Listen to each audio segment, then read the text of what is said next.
Una sa lahat, riding in tandem, biglang pinaril ang isang lalaki sa Quezon City.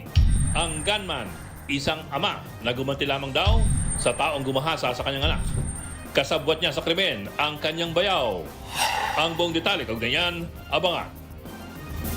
Magandang gabi, Pilipinas. Sa Frontline tonight. Isa pang senador gusto raw mag-over the bakod dahil napepresyo na umano ng kanyang pamilya at simbahan ayon kay Senator Erwin Tulfo. Puganting si Senator Bato de la Rosa na ispatan daw na sumakay sa yate papuntang probinsya.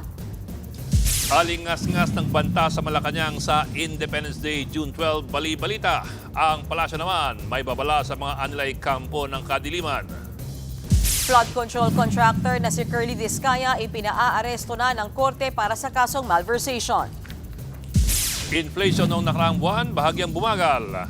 Habang ang presyo ng petrolyo sa susunod na linggo nakaamba na namang tumaas. Ngayong tag-ulan season na, Bagyong Esther at Habagat nagpapaulan sa malaking bahagi ng Luzon. At kung ang iba may bridal car, ito naman ang bridal tractor.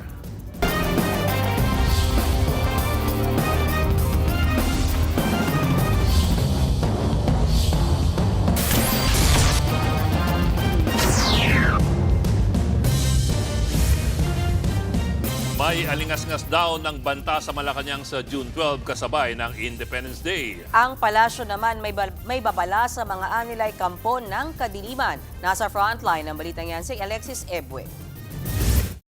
Sa Facebook post ng broadcaster na si Ramon Tulfo, nakakalap daw siya ng impormasyon mula sa isang pulong sa Camp Crame na daragsain ng mga taga-suporta ni Vice President Sara Duterte ang Malacanang sa June 12 sakto sa Independence Day. Sabi pa ni Tulfo sa kanyang post, ayon daw sa intelligence report sa PNP ay pangungunahan nito ng isang religious group. Nagpulong daw ang PNP para planuhin ang depensa. Sa isang naunang post, sinabi ng broadcaster na kabilang sa nasabing meeting sa Crame ang lahat ng PNP regional directors. Biglaan daw ang meeting at closed door. Wala raw media, pero nakasama raw sa nasabing pulong si Interior Secretary John Vic Remulla. Agad itinanggi ng PNP na may kumpirmadong intel kaugnay sa mga kumakalat ng umano'y banta sa pagdiriwang ng Independence Day. May mga nakaplano na raw na deployment kaugnay niyan, pero bilang bahagi ng normal routine exercise ng kapulisan. We have received no validated intelligence regarding any such threats on Independence Day, but we reassure the public that the PNP remains ready and vigilant and fully deployed to ensure the safety and security of all Independence Day celebrations across the country. Bagamat totoong nagkaroon ng pulong kasama ang PNP leadership at ang mga regional director kasama si Secretary Remulla, hindi raw ito emergency meeting. There's nothing unusual or there's nothing urgent about the meeting, and it's normal and routine exercise of the Secretary's authority of the Philippine National Police to set direction, align priorities, as well as ensure that all the programs and the operations of the PNP are consistent with the administration's peace and order agenda. Naging maanghang naman ang sagot ng Malacanang sa umuugong na pagsugod sa palasyo sakto sa Independence Day. Sinabi ni Palace Press Officer Claire Castro, hindi naman daw bago ang ganitong banta. Noon pa raw, gusto na iluklok sa pwesto ang anilay kanilang poon, naghahamon sa kapangyarihan kahit wala pa ang 2028. Dagdag ni Yusek Castro, mandato ng law enforcement agencies na pagtuunan nito ng pansin. Paalala ng Malacanang, mag-ingat daw tayong lahat sa mga tinatawag nitong kampon ng kadiliman. Nagbabalita mula sa Frontline, Mobile Journal Alexis Ebwe, News 5. Diyanig ng 5.4 magnitude na lindol sa Santo Domingo, Albay ngayong gabi. Naramdaman din ang pagyanig sa ilang bayan at lungsod sa Camarines Norte, Camarines Sur, Marinduque, Northern Samar, Quezon Province at Sorsogon. Ayon sa PBOX, tektonik ang pinagmulan ng lindol at may lalim na 10 kilometro. Pinag-iingat naman ang publiko dahil posible raw na masundan ito ng mga aftershocks.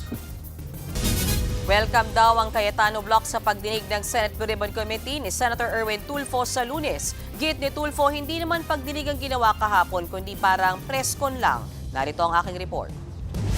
Flood Control Hearing 2.0.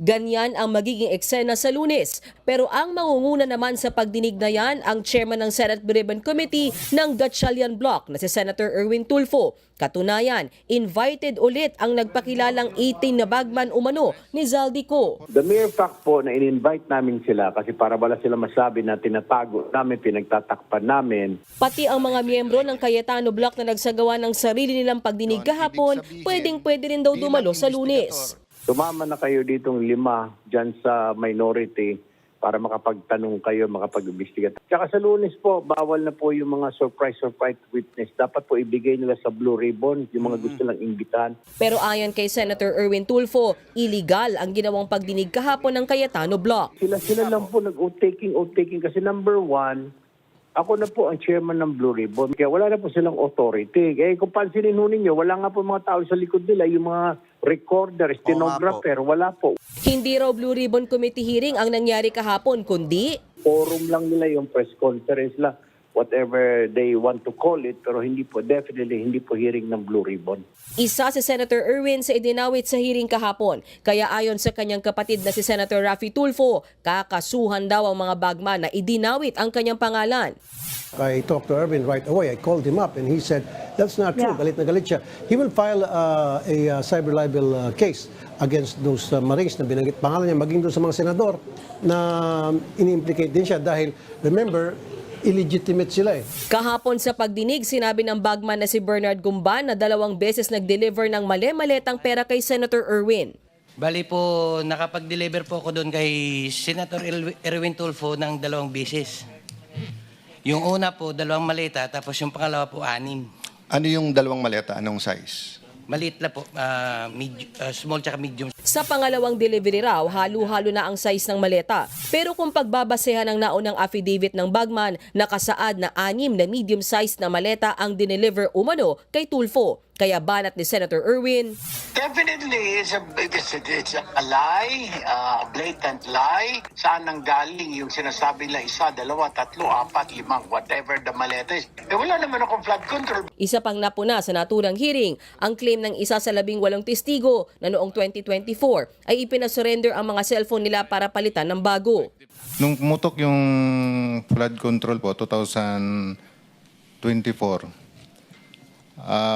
nakapagsalita na po dito si Master Sergeant Orly Gotisa.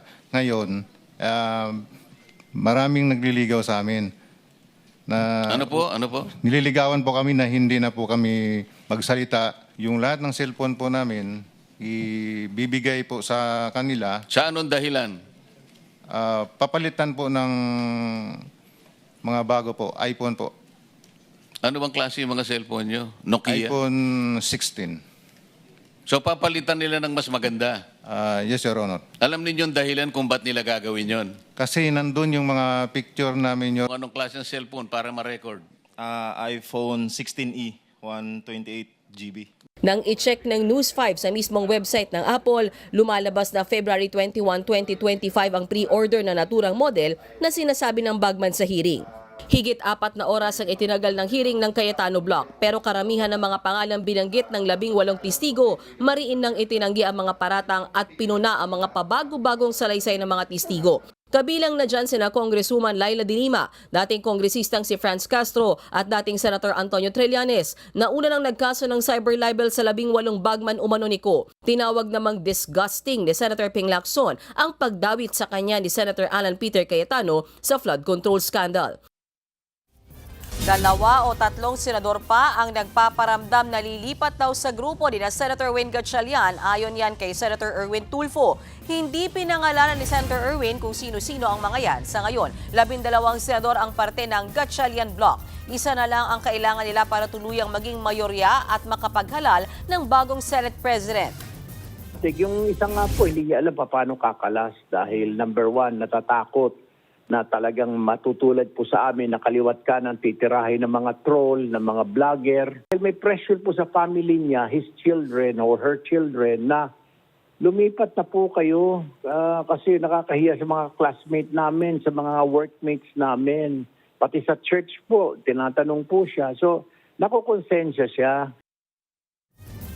Sa gitna nito, nainindigan pa rin Senator Alan Peter Cayetano na siya pa rin ang Senate President. Pero kung makakuha ng 13 ang Gatchalian block, handa raw si Cayetano na bumaba sa pwesto. Sa gitna ng Senate deadlock, nalilito na rin ang mga empleyado sa Senado kung sino kina Cayetano at Gatchalian ang susundin. Para kay Senator Erwin, wala dapat kalituhan dahil si Gatchalian ang acting Senate President. Pinaaresto na ng Korte si Curly Discaya para sa kaso niyang malversation. Pero ayon sa DILG, sa Lunes pa siya arestuhin. Narito ang Frontline Report. Naglabas na ang Malolos Regional Trial Court Branch 20 ng warrant of arrest laban sa contractor na si Curly Discaya para yan sa kasong malversation of public funds na isinampa ng Ombudsman. May kinalaman ito sa maanumalyang 53.9 million pesos na flood control project sa 3 barangay sa Kalumpit, Bulacan. Nadiskubre kasi ng Ombudsman na nabayaran na ang unang biling ng proyekto kahit hindi pa aprobado ang voucher nito. Bukod kay Curly, kasama rin sa arrest warrant ang asawa niyang si Sara Discaya na una nang inaresto dahil sa umunoy 96 million pesos na ghost flood control project sa Davao Occidental. Damay din sa arrest warrant ng Malolos RTC sina dating DPWH engineers Bryce Hernandez, JP Mendoza at 7 iba pa. Walang piyansa ang kasong malversation. Bukod dyan, kinasuhan din ng Graph ang mag-asawang Discaya. Nakaditine ngayon sa Senado si Curly matapos siyang isight ng contempt sa Blue Ribbon hearing noong nakaraang taon. Pero ayon kay Interior Secretary John Vic Remulla, sa Lunes na raw aarestuhin si Curly Discaya. Sa isang pahayag, kinumpirma ni Senator Win Gatchalian na nakipag-ugnayan na sa kanila ang DILG para sa paglilipat sa kustodiya ni Curly sa PNP. Wala pang komento ang kampo ni Discaya sa inilabas na arrest warrant laban sa kanya. Nagbabalita mula sa Frontline, Margie Bentulan, News 5. Kinansela na po ang U.S. Tourist at Diplomatic Visa ni dating Speaker Martin Romualdez. Kinumpirma yan ni Philippine Ambassador to Washington, Jose Manuel Babes Romualdez. Hindi na muna siya nagbigay ng karagdagang detalye. Maging ang U.S. Embassy, sinabi na hindi nagkomento ang U.S. Department of State pagdating sa mga visa dahil sa confidentiality ng kanilang mga record. Matatanda ang isa si Romualdez na nadidiin sa flood control scandal pero nauna na niyang itong tinanggi. Nauna rin naglabas ang Sandigan Bayan ng precautionary hold departure order laban sa kongresista dahil sa preliminary investigation sa kanya. Pinatay ng isang tatay ang lalaking gumahasa umano sa kanyang anak. Kasabwat niya sa krimen ang kanyang bayaw. Nasa frontline ng balitang yan si News 5 Mr. Exclusive, Gary De Leon. Kita sa kuha ng CCTV ang pagdating ng riding in tandem sa barangay Batasan Hills sa Quezon City. Hindi kita sa video pero bumaba ang backride at binaril ang isang lalaki. Dead on the spot ang biktima na humandusay sa Kagawad Road. Matapos niyan, muling makikita ang gunman na tumatakbo palayo sa crime scene. Umangkas siya sa kasabwat na rider saka sila tumakas. Sa iwalay nakuha ng CCTV, makikita ang dalawa sa kalsada sa direksyong papunta ng Marikina. Sa puntong ito, mapapansin na iba na ang damit pang itaas ng gunman. Nakita pa ang mga salarin hanggang sa Barangay Concepcion 1. Matapos ang backtracking, pinuntahan ng Batasan Pulisan Tulay kung saan huling nakuna ng CCTV ang riding in tandem. Doon nila nakita ang itinapong damit ng gunman at isang bag. Nakuha sa loob ng bag ang baril at isang cellphone. Naging susi yan para matukoy ang isa sa mga suspect na si alias Jemar. Inaresto sa North Caloocan si alias Jemar na siyang nagmaneho ng motorsiklo. Hindi naman naabutan ng gunman at bayaw ni Jemar na si alias Ramil. Plinano daw ng suspect na patayin ng biktima matapos magsumbong ang 10 taong gulang niyang anak na hinalay ng biktima 2 taon na ang nakalilipas. Sinetap umano ni Jemar ang biktima para makipagkita sa kanila. Nagpanggap na magpapagawa yung gunman natin sa kanya kasi yung suspect natin kasi yung biktima natin ay karpintero. So nagpanggap na magpapagawa sa kanya ng double take. Kaya na-ipag-meet up sa kanya. Inamin ni Jemar ang pagiging mastermind sa pagpatay. Ba't niya binira? Tinip yung anak ko, sir. Nino? Nung tao na yon, may medical kami. Ngayon, nasa ospital yung anak ko. Natatagalan na raw siya sa pag-usad ng kaso kaya plinano ang pagpatay. Nakumpiska mula kay Jemar ang uniforme ng motorcycle taxi at mga sachet na hinihinalang shabu. Gayon din ang motorsiklong ginamit nila sa krimen. Naharap sa kasong murder si Jemar habang tinutugis pa si Ramil at tukoy na raw ng mga pulis ang lugar na pinagtataguan nito. Nagbabalita mula sa Frontline, Gary De Leon, News 5.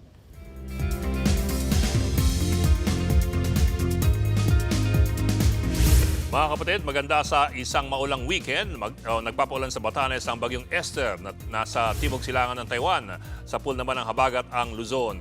Bukas, nakikitang lalabas ng Philippine Air Responsibility ang bagyong Esther. Pero maulan pa rin yan dahil sa habagat. Ayon sa Metra, magdamag maulan sa weekend sa Ilocos Region, Zambales, Bataan at ilang lugar sa Cordillera. Sa hapon naman, mataas ang tsansa na umulan sa natitirang panig ng Luzon. Maulan din sa hapon sa ilang lugar sa Kabisayan at sa Mindanao. Sa tanghali naman, posibleng bumuhos ang ulan dito sa Metro Manila. Susunod, Senador Jinggoy Estrada. Posible raw humirit ng hospital arrest dahil sa iniinda niyang sakit sa tuhod. At inflation noong Mayo bahagyang bumagal. Presyo naman ng diesel at kerosene nakaambang tumaas sa susunod na linggo. Magbabalik pa ang Frontline Tonight.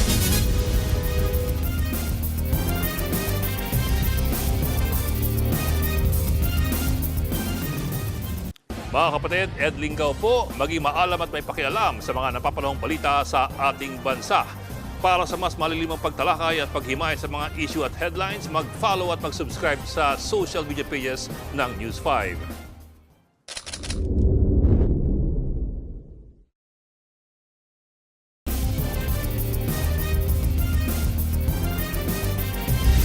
Pinagbigyan ng Sandigan Bayan ng hiling na hospital arrest ni dating Public Works Secretary Manuel Bonoan. Isa sa ilalim muna si Bonoan sa medical examination bago siya ilipat sa PNP General Hospital. Una nang na-hospital si Bonoan dahil sa hypertension. May iba pa rin siyang iniinda gaya po ng sakit sa puso, bato, prostate at diabetes. Plano rin ng kampo ng kapwa-akusado ni Bonoan na si Senator Jinggoy Estrada na humiling ng hospital arrest. Dahil naman yan sa iniinda niyang sakit sa tuhod. As you can see, maski na nakaupo lang siya in the Quezon City Jail, nahihirapan siya. Pero yung hospital arrest mo ba in a public parang you could consider it a potential pain management issue. Bine-verify ngayon ng NBI ang mga report na namataan umano si Senator Ronald Bato de la Rosa na sakay ng isang yate. Base sa mga nakuhang impormasyon ng NBI, papunta raw sa isang hindi tinukoy na probinsya si Bato nang namataan. Higit 3 linggo lang nakakalipas mula ng pumuslit sa Senado si De La Rosa noong May 14. Pinaaresto siya sa bisa ng arrest warrant mula sa ICC bilang isa sa co-perpetrator si dating Pangulong Rodrigo Duterte sa kasong Crimes Against Humanity. Sabi naman ni NBI Director Melvin Matibag, susulatan nila ang misis ni Bato. Ito ay para linawin ang kanyang social media post na sinamantala raw ng mister ang barilan sa Senado para makatakas. Well, we are sending her a letter instead na isabihin na siya. Sulatan namin siya to explain. Kasi ang gusto naming malaman naman dun is yung kung nagpadala ba talaga siya ng mensahe kay Senate President Alan Peter Cayetano at yun yung binasa mismo ni Senator Alan Peter Cayetano. Na sinabi dun yung term na escape tapos yung shooting. Bahagyang bumagal ang inflation o yung antas ng pagtaas ng presyo ng mga bilihin noong Mayo. Sa datos po ng Philippine Statistics Authority or PSA, naitala ang inflation sa 6.8%. Mas mababa yan kumpara nitong buwan ng Abril na nasa 7.2%. Ayon sa PSA, bumagal ang pagtaas ng presyo ng diesel at ng gasolina. Pati na rin ang presyo ng pagkain, partikular na ang sibuyas, karne at isda, gayon din ang LPG, kerosene at ang renta sa bahay. While the level of inflation for these commodity groups ay mataas pa rin, kung ikukumpara natin sa Abril, bumaba siya, kaya that's at least good news for the month of May. Samantala, nakaambang tumaas ang presyo ng ilang produktong petrolyo sa susunod na linggo. Sa forecast po ng Energy Department, 5 to 6 pesos ang posibleng itaas sa kada litro ng diesel, habang 7 to 8 pesos naman sa kerosene. Ayon sa DOE, nakaapekto sa presyo ang nagpapatuloy pa rin sigalot sa Middle East.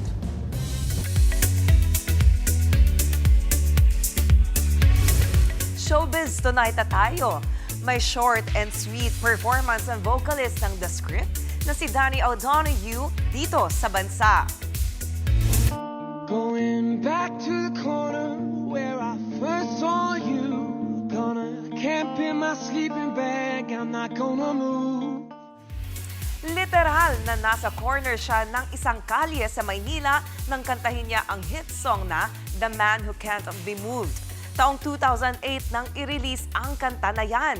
Umabot na sa higit 11 million ang views ng short clip niya na niyan sa TikTok. Sa March 18 next year naman ang kanyang concert dito sa bansa na gaganapin sa SM Mall of Asia Arena. Susunod, P-Pop Kings na SB19 featured sa cover ng Rolling Stone magazine. At kinasal na couple sa Tuguegarao City, hinatid sa reception sakay ng traktora. Tutok lang mga kapatid dito sa Frontline Tonight.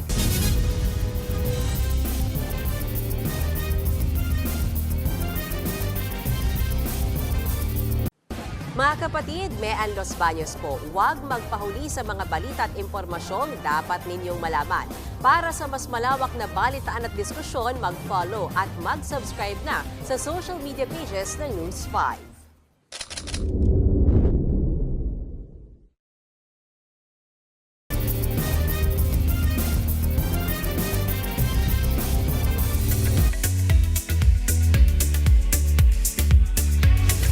Teka lang mga kapatid, Kilig Overload ang bagong music video ni TJ Monterde featuring ang OG Love Team na sina Heart Evangelista at John Prats.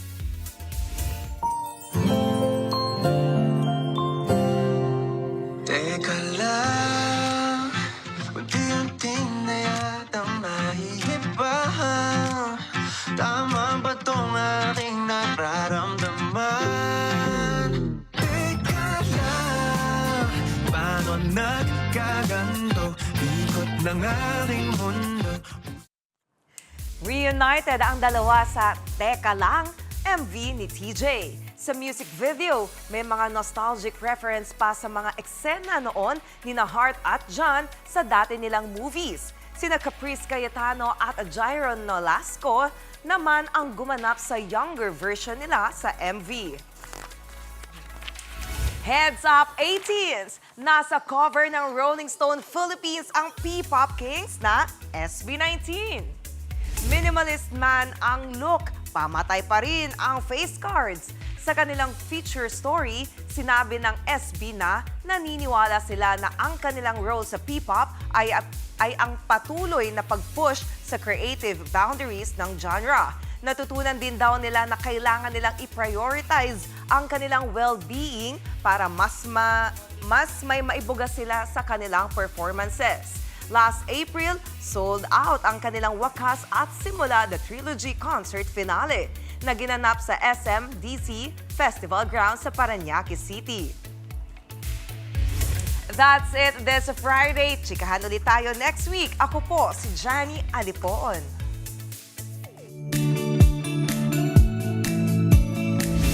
At para sa ating papaong Pampagood Night, tuwing Hunyo ang tinuturing na wedding month. At may unique bridal car na naman tayong nahanap online. Traktora ang gamit ng newlyweds na ito sa Tuguegarao City sa Cagayan. Kakaibang experience yan kasama ang kanilang anak at mga abay. Uy, bukod pala kasi sa pagiging sundalo, ay dakilang magsasaka rin ang groom. Ang ama niya rin ang driver ng traktora papunta sa kanilang reception. Alam mo, ang swerte ni Johnny, kasi hindi siya maghahanap ng supplier sa kasal niya. Nandito na, nasupply na natin lahat ng kailangan mo. I promise. Ito na. Ganyan. Sino nga? Mayor, traktora, ano yung isa pa? Tsaka potluck. Potluck. Meron pa isa. Hindi, si Mayor, di ba? Si All in one na Mayor. yun. Oo. Si singer, Lahat magkakasal. na. Oo. Tapos si traktora, bridal car, potluck. Mapapalahaw.